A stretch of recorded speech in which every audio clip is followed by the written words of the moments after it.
I hate to break it to you, but seasonal depression is not a thing. And before you come hating me down in the comments below, I want you to hear me out first and watch till the end of this video to really get where I'm coming from. For those of you who don't know me, hello, my name is Isabella Maria Uric. I'm an online and in-person personal trainer, and I do social media as well. To keep it short and simple, my intake form to train with me is going to be down in the description below, as well as all of my social media links and any other videos that might be helpful to you.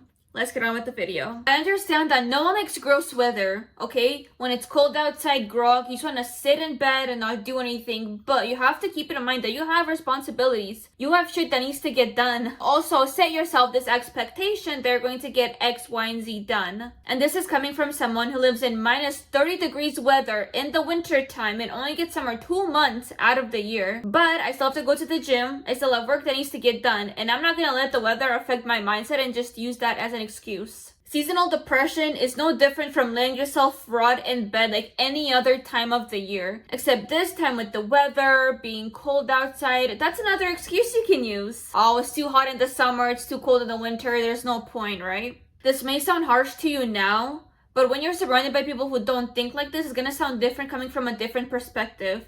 And this is coming from the perspective of someone who does whatever she needs to get done. Do I have days where I'm in a rut and I don't feel like doing anything? Absolutely. But I also know that I have goals that I need to hit, and the more you let yourself stay and marinate in that rut, the worse it's gonna get and the way it's gonna affect other areas of your life. But this is also coming from someone who had days where she was in a rut. I didn't feel like doing anything. I was unproductive, but you can only let yourself stay in that mindset for so long until you say enough is enough. You have to get your life back on track. It starts off with one task that you don't feel like doing, and it starts crumbling into other things that you don't want to do. You miss one day at the gym and all of a sudden you feel like eating junk food, so you eat and binge junk food, and then you don't feel like doing your work because you feel tired from eating all that junk food, and then you put on weight and you're like, well, there's no point in doing anything, right? And you just continue that cycle until the new year comes and you're like, new year, new me. But then something else always comes along. They'll make you break your New Year's resolutions, and then we're back to square one to where we started last year.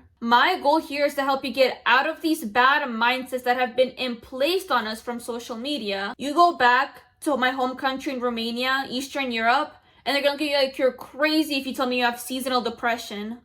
What do you mean you have depression? Freaking grandma and grandpa, when they were poor, they were walking down the street with no shoes on their feet because they couldn't afford any. They were freezing their toes off, but they still had to go to get their work done to feed their kids and do X, Y, and Z. And you're not even willing to do the bare minimum. Or are we having conversations online about, I just brushed my teeth today. I took a shower for the first time in a month because I felt like it. That is not normal. That is not something that should be normalized. And that is not something that we should think is acceptable to live a lifestyle in that way. But because of how comfortable and soft we have gotten over the years, putting all of this on social media, other people are following along to these trends, this winter arc, new year, new me. Like, this is not a thing that should be a trend. This should be your everyday lifestyle, wanting to get better. And the fact that you're not, and you're feeling the need to do all of these extra little things and this positive hack and do a 30 morning step routine is not something that should be normal when you want to work towards something and achieve it, right? If your goal is that you want to get toned and have a six-pack, well, it's simple. Eat a lot of protein, don't have too many carbs, you have to be in a calorie deficit. Go to the gym, do strength training, do cardio, do a bunch of abs so you can work out your ab muscles so you can have definition as you tone up. Like, I don't understand the need to have all of these trends and 30-day challenges and 7-day challenges, because once you start the challenge and once you end it, you're just gonna get back on your old habits if it's not truly what you want. Because if your sense of accomplishment is calculated by the duration of the time that you took to do that challenge, and it's not calculated by the end goal that you want, you will have the dopamine of achieving the challenge of the duration of the 30 days, 75 days, whatever. And then it's like, well, I got close enough to my goal and that's good enough. You need to have the mindset that you have to get 1% better every single day. And that's where I know that seasonal depression is no exception. Are you gonna let the weather dictate your actions? Of all things, Why don't you start enjoying it? Why don't you switch it from negative to a positive perspective? And I talk about this in all of my videos. You get to choose how you respond to something. Life will throw shit at you.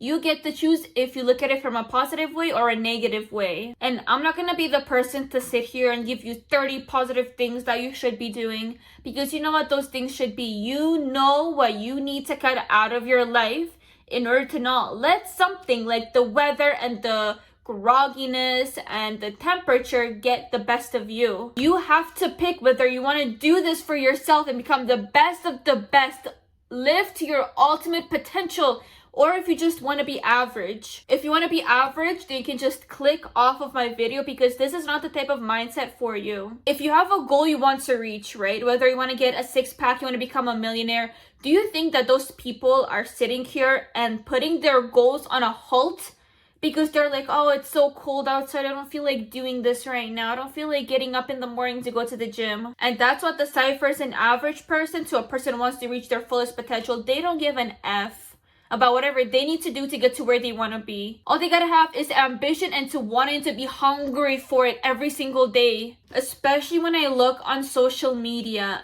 and I see people talking about, oh, I got up at 1 p.m. this morning. Like, a win is a win. You know, I'll try again tomorrow. Every day you spend trying to get better, attempting. If you feel like it, if you don't, is someone out there that has their ish together and is doing what you want to do every single day. I'm not gonna sit here and tell you to compare yourself to anybody and everybody, but if you have someone that you look up to, an athlete, a millionaire, a successful clothing brand, why wouldn't you be putting in the steps to be successful and to get to where they are and more? That should be your ultimate motivation. Actually, your biggest motivation should be you versus you always, because you know what you need to do to get better each day. But if you're someone who is congratulating themselves for eating 20 cookies instead of the regular 30, you don't have a whole lot to compare yourself to get to the best of the best that you can be. And some people don't want to be the best of the best to what they want to be. But I'm willing to bet that if you were to choose between someone who wakes up at 5 a.m. each morning,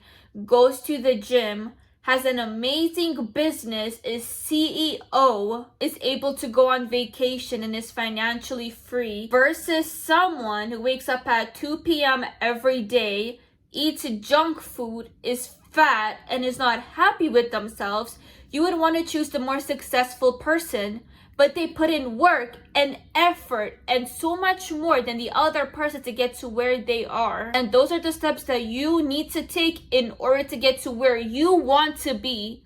I don't know what your goals are. I don't know what your true desires are. You maybe might not know either, because you're so caught up in the social media world of it's okay to be average and it's okay to be at home and not doing anything all day. But you have to sit here and think to yourself, am I gonna let something like the weather, how I'm feeling, and when circumstances come my way, be the obstacle of what you want in your life, the goals you want to reach, the success that you want to have? Take time off of social media. Figure out what you want in life, because you sitting here and scrolling away is just wasting it. You're wasting it away. You're giving your time and attention to someone else, someone else's life, who's posting on Instagram, probably getting paid to do that. So think about it as every time you go on social media, you're actually paying somebody else. It's your time that they are getting paid with. Now, with that said, I am here to empower others. I am here to help them get the best of the best, while also making myself become the best of the best that I can be every single day. And I want to help you do the exact same, which is why during these videos, my advice might seem harsh. It may seem like, who is this conservative Trump girl? But I don't want you to undermine your success and your potential simply because of how normalized it is to be average, and let something like seasonal depression get in the way of your success and what you can become. I don't mean for this to be a motivational video. I don't even know how long this video is. It might be really short, but I hope it gets my point across and it can help you change your perspective and start living for yourself instead of for others. Well, that brings us to the end of this video. Thank you all so much for watching. All of my social media links are down below. I love you all so much, and I can't wait to see you all in the next video.